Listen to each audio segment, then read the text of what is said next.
ربكم تضرعا وخفيا إنه لا يحب المعتدين ولا تفسدوا في الأرض بعد إصلاحها وادعوه خوفا وطمعا إن رحمة الله قريب من المحسنين. کل جو بات چل رہی تھی اسی کو پہلے مکمل کر لیتے دعا کے تعلق سے کہ اس آیت کریمہ کے اندر اللہ سبحانہ و تعالیٰ نے دعا مانگنے کے اصول کو بیان کیا کہ کس طریقے سے تمہیں اللہ سبحانہ و تعالیٰ سے دعا مانگنی ہے، دعا کرنی ہے. دو اصول اس کے بیان فرمائے، تضرعا و خفیہ. ایک تو عاجزی، انکساری، اپنے آپ کو چھوٹا بنا کر تذلل کے ساتھ اللہ کے دربار کے اندر اپنے آپ کو چھوٹا بنا کر پیش کرنا کہ اللہ میری کوئی حیثیت نہیں، میری کوئی حیثیت نہیں ہے اور تیرے سامنے بھی کچھ بھی نہیں. تضرع اس کو کہتے ہیں اپنے آپ کو بالکل مٹا دینا اپنے آپ کو، اور اسی بھی اللہ کے سامنے ہماری کوئی ویلیو ہی، کوئی وقار، کوئی قیمت نہیں. اور دوسری چیز وقوف ہے کہ پوشیدہ آہستگی کے ساتھ کہ تمہارے اور اللہ کے سوا کوئی سن نہ سکے اس طریقے سے دعا کرنا. اور دعا کے الفاظ جو ہم مانگ رہے اس کا علم بھی ہمارے پاس ہونا چاہیے. جو دعا ہم اللہ سبحانہ و تعالیٰ سے کر رہے ہیں وہ ہمارے علم کے اندر ہونا چاہیے کہ میں کیا مانگ رہا ہوں اللہ سے، میں اللہ سے کیا مانگ رہا ہوں. بس اوقات جو ہے آدمی عربی کے اندر دعائیں یاد کر لیتا ہے، عربی کے اندر اس کو دعا یاد ہوتی ہے، لیکن ایک بھی دعا کا مطلب اسے پتہ نہیں ہوتا، ایک بھی دعا کا معنی اس کے علم کے اندر نہیں ہوتا کہ میں کیا مانگ رہا ہوں. بس دعا کی کتاب ملی، دعائیں رکھ لی اور جو یاد ہو گئی. بندے کو پتہ ہی نہیں ہے کہ میں اللہ سے کیا مانگ رہا ہوں، کیا دعا کر رہا ہوں، تو پھر وہ دعا قبول کیسے ہوگی؟ تمہیں تو پتہ ہونا چاہیے کہ تم کیا مانگ رہے ہو. ہم کسی کے یہاں جاتے ہیں کچھ لینے کے لیے، مانگنے کے لیے، تو ہمیں پتہ ہوتا ہے کہ ایسے جا کے کھڑے رہ جاتے ہیں چپ چاپ، جو من میں آیا وہ بول دیا، جو من میں آیا وہ بول دیا. تو وہ کہے گا کہ بھائی تمہیں چاہیے کیا وہ تو بتاؤ، تمہیں چاہیے کیا یہ تو بتاؤ، تمہیں پتہ ہے کہ نہیں کہ تم کیا مانگنے کے لیے آئے ہو. اتنا تو علم ہونا چاہیے کہ ورنہ تو ہر دعا کے اوپر ہم آمین کہیں گے، ہر دعا کے اوپر آمین کہیں گے. بہت ساری دعائیں ہمیں یاد ہیں، جیسے ربنا آتنا فی الدنیا حسنہ وفی الآخرۃ حسنہ وقنا عذاب النار. ہر ایک کو یاد ہوگی کہ نہیں دعا، ہر ایک کو ایک نارمل دعا ہے، قرآن کی دعا ہے اور بڑی جامع اور معنی دعا ہے، بڑی جامع اور معنی دعا ہے. لیکن اس کا مطلب ہمیں پتہ نہیں، اس کا مطلب ہمیں پتہ نہیں ہے کہ ہم دعا کے اندر کیا مانگ رہے ہیں، ہم رب سے کیا کہہ رہے ہیں. ربنا کا مطلب کیا، آتنا کا مطلب کیا، فی الدنیا حسنہ وفی الآخرہ حسنہ وقنا عذاب النار، کیا مطلب ہے اس کا، کیا مانگ رہے ہیں؟ کچھ علم نہیں ہوتا ہے. ایسے دعا رکھ لیتے ہیں ربنا واغفر لنا وادخلنا فی جہنم یا ارحم الراحمین. بولو آمین. اس کے اوپر بھی آمین کہیں گے، اس کے اوپر بھی، حالانکہ میں نے کیا بولا آپ کو بتا ہی نہیں، میں نے کیا بولا آپ کو بتا ہی نہیں. میں نے دعا مانگا ہے ربنا واغفر لنا وادخلنا فی جہنم یا ارحم الراحمین. اے اللہ ہماری مغفرت فرما اور ہمیں جہنم کے اندر داخل فرما. اس کا معنی کرنا پڑتا ہے، اس کا معنی کرنا. عربی زبان بڑی نازک زبان ہے. عربی زبان کیسی ہے؟ بڑی نازک زبان ہے. اس لیے جو بھی ہم دعا یاد کریں سب سے پہلے اس کا مطلب بھی یاد کریں، اس کا معنی کا علم بھی ہمارے پاس ہونا چاہیے، اس کے معنی کا علم بھی ہمارے پاس ہونا چاہیے. ورنہ تو پھر کیسا ہوگا؟ ایک ہمارا ہندوستان کا آدمی حج کرنے کے لیے گیا تو وہاں جو کھڑا کھڑا گٹکے کھا رہا ہے، ماؤ بنا رہا ہے، وہاں کھڑے کھڑے ماؤ بنا رہا ہے، گٹکے کھا رہا ہے. تو وہ عرب نے دیکھ لیا اس کو، وہ عرب نے اس کو دیکھ لیا تو عربی زبان کے اندر اس کو سمجھایا. عربی زبان کے اندر هذا حرام یا اخی هذا مکروہ عند ذلک عند بیت اللہ. تو ایک نظر سے اس عرب کو دیکھ رہا ہے ہندوستان، پتہ نہیں کیا بول رہا ہے لیکن دیکھ رہا ہے. وہ جب عرب چلا گیا اپنے دوست کو کہہ رہا ہے ہمیں تو آج پتہ چلا کہ بھاوا خانے کی بھی کوئی دعا ہوتی، ہمیں تو آج پتہ چلا کہ بھاوا خانے کی بھی کوئی دعا ہوتی. عرب نے سکھائی. وہ دعا نہیں سمجھا رہا تھا، وہ بول رہا تھا کہ یہ اچھی چیز نہیں ہے بیت اللہ کے سامنے کھا رہا ہے، یہ اچھی چیز نہیں ہے جو بیت اللہ کے سامنے کھا رہا ہے. اس کو لگا کہ یہ دعا سکھا رہا ہے. کیا لگا اس کو کہ ماوا خالی کی بھی کوئی دعا ہے ماشاء اللہ، ایسا ہوتا ہے.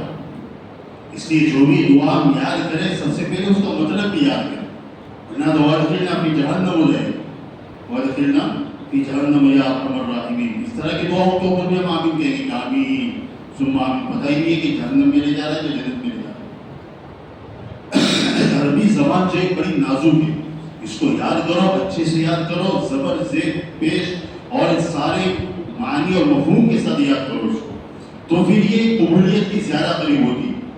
قبولیت کے ہم دعا پڑھتے ہیں الحمدللہ الذی اطعمنا وسقانا وجعلنا من المسلمین.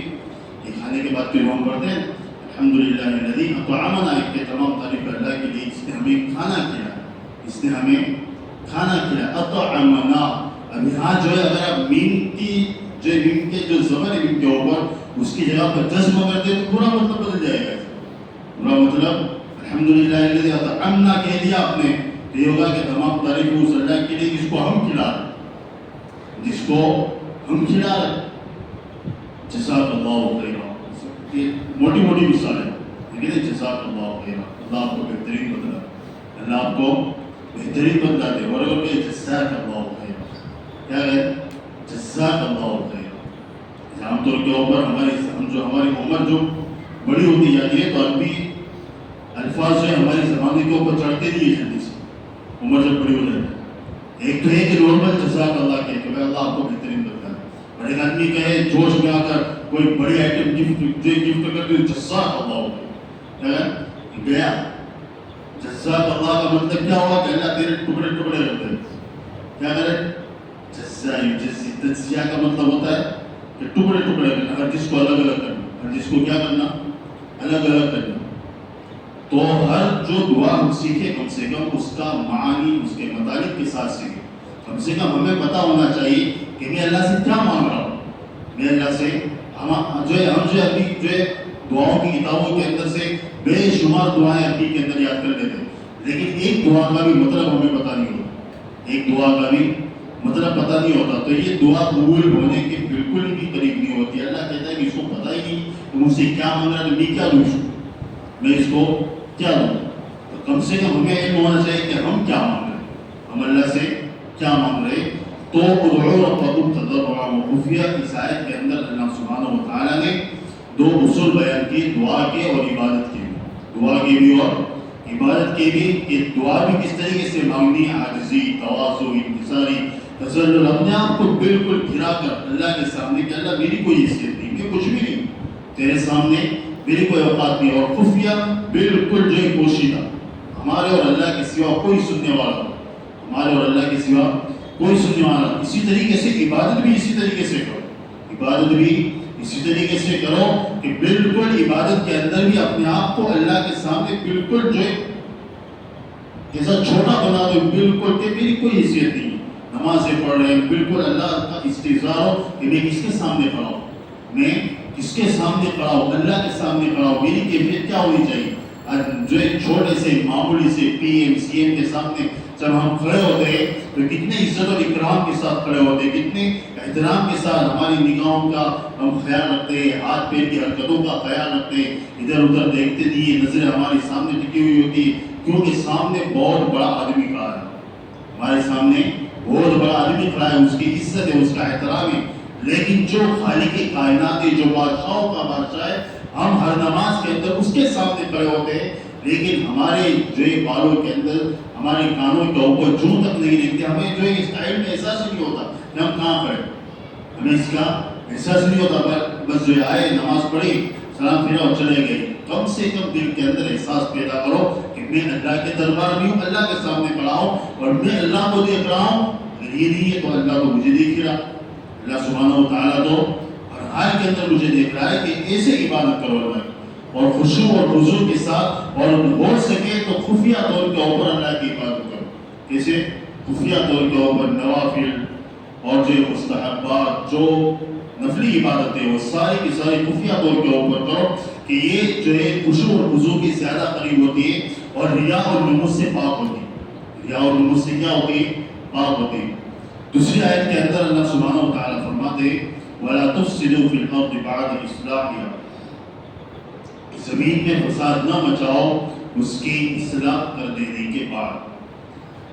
اس آیت کریمہ کے اندر اللہ سبحانہ و تعالیٰ یہ بیان فرماتے ہیں کہ زمین کی اصلاح سے مراد کیا ہے۔ اس کے دو مطلب ہیں، ایک تو ظاہری اور ایک باطنی۔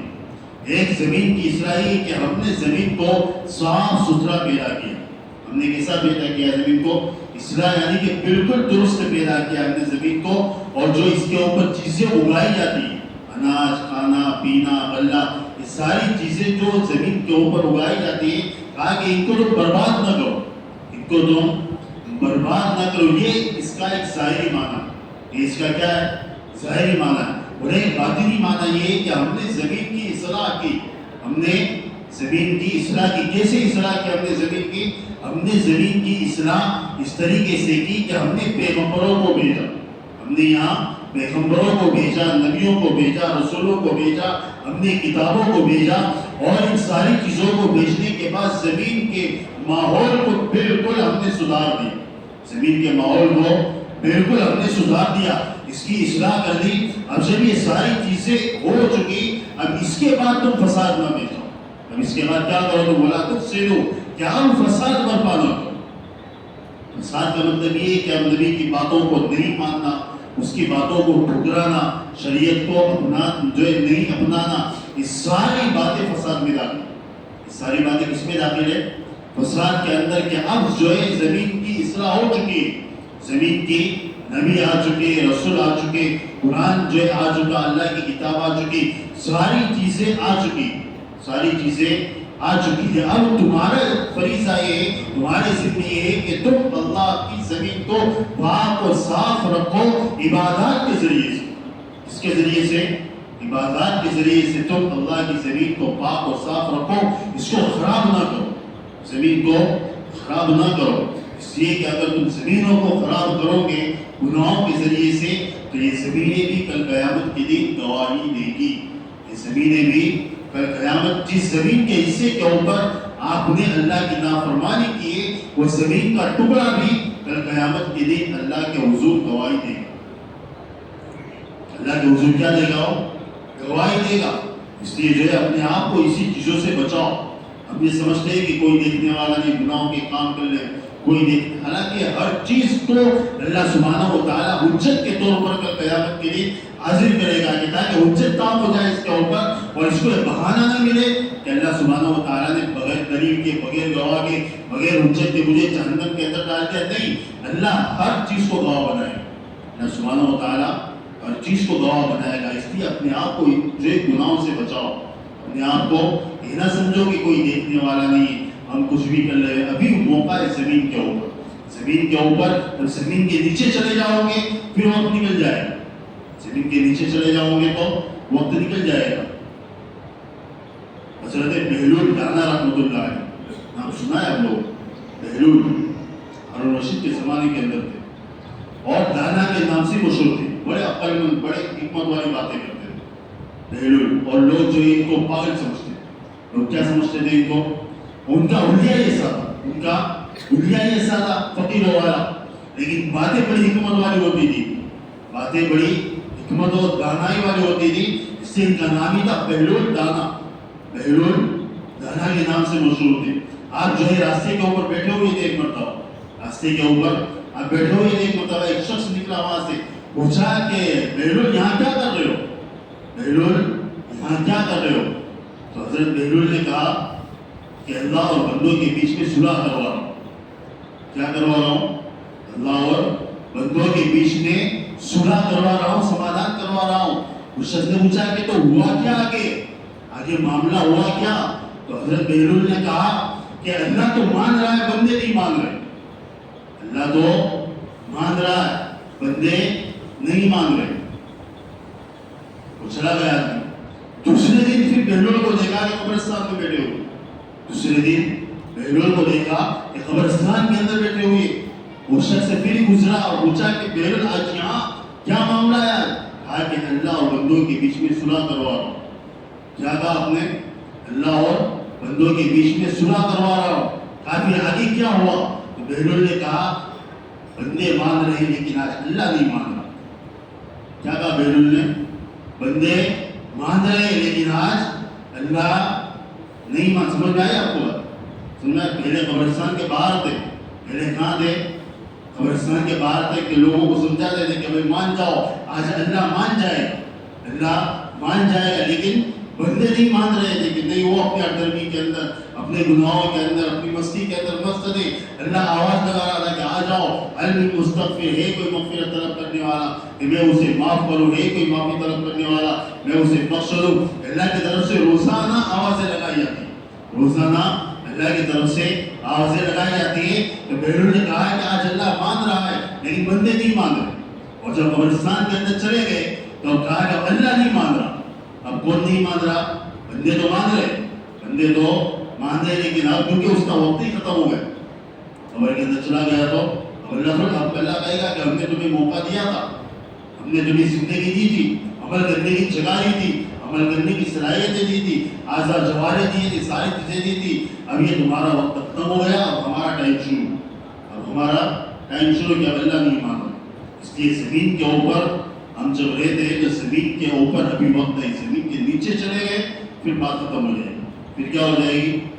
بات ختم ہو جائے گی. تو اللہ فرماتے کہ وَلَا تُفْسِدُوا فِي الْأَرْضِ بَعْدَ إِصْلَاحِهَا, کہ جب ہم نے زمین کو رسولوں کے ذریعے سے, کتابوں کے ذریعے سے, ہمارے احکامات کے ذریعے سے جب اس کی اصلاح کر دی ہے, تو آپ تم نافرمانی کے ذریعے سے اس کے اندر فساد برپا نہ کرو.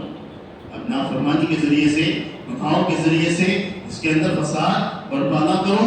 وَادْعُوهُ خَوْفًا وَطَمَعًا, اور اللہ سے مانگو خوف اور طمع کے ساتھ, یعنی کہ ڈرتے ہوئے اور امید کے ساتھ. اللہ سے یہ وضو دونوں معنی کے اندر آئے, دعا کے معنی کے اندر بھی اور عبادات کے معنی کے اندر بھی, دونوں کو لاگو پڑے گا.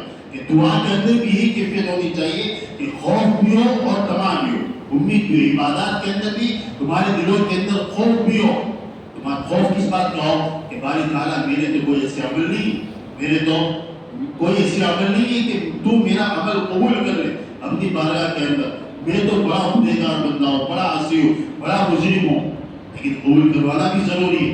حضرت ابراہیم نے اتنا بڑا گھر بنا دیا اللہ سبحانہ و تعالیٰ کا, اور گھر بنانے کے بعد حضرت ابراہیم نے دعا مانگی اللہ سے, ربنا تقبل منا. اس لیے کہ کوئی بھی کتنا بھی بڑا عمل ہو, لیکن اگر اس کو اللہ کی بارگاہ کے اندر قبولیت نہیں ملی تو عمل بیکار. وہ عمل کیا ہے؟ بیکار. اس کی قبولیت کا سرٹیفکیٹ ضروری ہے اللہ کے بارگاہ میں, قبولیت کا سرٹیفکیٹ ہونا یہ ضروری ہے. جس سے حضرت ابراہیم علیہ السلام نے اتنے بڑے بڑے کام کیے, اللہ کا دربار بنا دیا, اللہ کا گھر بنا دیا, بڑی قربانی اور مشقت کے بعد. اس کے بعد آپ دعا کے اندر لگے, اس کے بعد کہاں لگ گیا؟ دعا کے اندر کہ اللہ تو قبول کر لے. کیا کر لے؟ تو قبول کر لے. قبولیت سب سے بڑی چیز ہے. قبولیت کیا ہے؟ عمل بڑی چیز نہیں ہے, عمل کو قبول کروانا. اور یہ قبول ہوگا کیسے؟ خوف و طمع, یہ دو ادب کے ساتھ, دو شرطوں کے ساتھ کہ تمہارے دل کے اندر خوف ہو کہ اللہ میری کوئی حیثیت نہیں تھی, میری کوئی حیثیت نہیں تھی. نماز پڑھی, اب نماز کو قبول کرو, اللہ سے دعا کرو کہ اللہ میری کوئی حیثیت نہیں تھی, میں نے اپنے جو طریقے سے نماز پڑھی ہے تو اپنی شاید نشان اسے قبول فرما لے, تو اپنی شاید نشان اسے قبول فرما لیے. خوف ہو اور طمع بھی ہو. طمع کہتے ہیں امید کو, کہ آپ کو یقین امید ہونی چاہیے کہ ضرور بھی ضرور اللہ میرے اس عمل کو قبول کرے گا, ضرور بھی ضرور میں نے روزہ رکھا. اس کے اندر خوف بھی ہو, طمع بھی ہو, دونوں چیزیں ایک ساتھ کے اندر. کہ خوف ہو کہ اللہ میرا روزہ کیسا ہے تو جانتا ہے, اس کے اندر کتنی جو غیبت ہوئی, کتنا جھوٹ بولا گیا, کتنی تیری نافرمانی ہوئی, لیکن دل کے اندر امید بھی ہو کہ اللہ مجھے امید ہے کہ ضرور بھی ضرور تو میرے روزے کو قبول کرے گا. اور یہی کیفیت سیٹ ٹو سیٹ دعا کے اندر بھی ہونی چاہیے. یہ کیفیت کس کے اندر ہو؟ دعا کے اندر بھی ہماری یہی کیفیت ہونی چاہیے کہ اللہ کا خوف بھی ہو اور قبول ہونے کی امید بھی ہو. اور وہ خوف و طمع, کہ طمع بھی ہو, امید بھی ہو کہ اللہ ضرور بھی ضرور میری دعا کو انشاءاللہ قبول کرے گا. ان رحمت اللہ قریب من المحسنین, بے شک اللہ کی رحمت قریب ہے اچھے کام کرنے والوں سے. اللہ کی رحمت بہت زیادہ قریب ہے ان لوگوں سے جو اچھے کام کرتے ہیں. اللہ سبحانہ